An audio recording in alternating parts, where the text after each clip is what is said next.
Ebbajiro ly'embaawo erimanyiddwa nga Adam Engineering Services mu Kawaala lyerikutte omuliro mu kiro ekikeesezza olwaleero.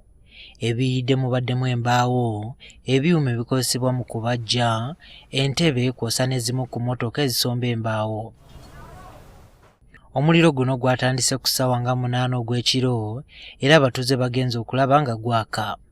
Nawulira ebibwatuka manya kiki nezuukuka ne bakiki gulawo gate tulaba bwe n'omuliro nga gunyooka wali nezuuka misine nenzija tutasaako bye tutasizaako naye tetumanyi kwe kivudde tubadde tuli eyo tugenze ebibwatuka tugenze okuwulira tugenze okufuluma wabweru omuliro gwako.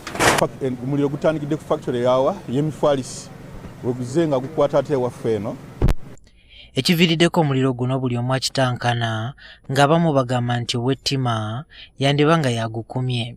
Bano bagamba nti bagezezzaako okutaakiriza nga buteerere era bagulese ne gutata byago. Kizibu nnyo kuba kati tomanya ani akumye muliro n'ayokya ebintu by'abantu naye abakola ensonga eyo babi nnyo. Emmotoka ezizikiza omuliro zigenze okutuuka ku ssaawa 10 nga byonna biweddewo era tebalina kye bataakiriza. Naye fire brigade ziruddewo okutuuka kuba okutandika mu ssaawa nga 8 zizze olumosi ssaawa nga 10. Okusinziira ku Adamu bisoboka nannyini ebbajiro lino ategeezezza amawulire ng'omuliro we gumusanze nga taliiwo wabula agenze okutuuka nga talina kyataakiriza.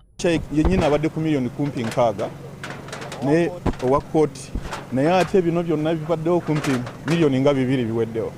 Okusinziira ku poliisi batandise okunoonyereza ku ki ekituufu ekiviiriddeko omuliro guno. Gwonoonye ebintu nga muli sitowa ebadde ekola ku bibajje mu sitowa ebadde etereka emifaliso ne garagi. So tetunaba kumanya kyegwaviiriddeko okutandika naye nga tuli mu kinoonyerezaako. Poliisi yasobodde okujja n'eyamba omuliro guno obutasaasana n'ebintu eby'essente nnyingi ennyo byonoonese.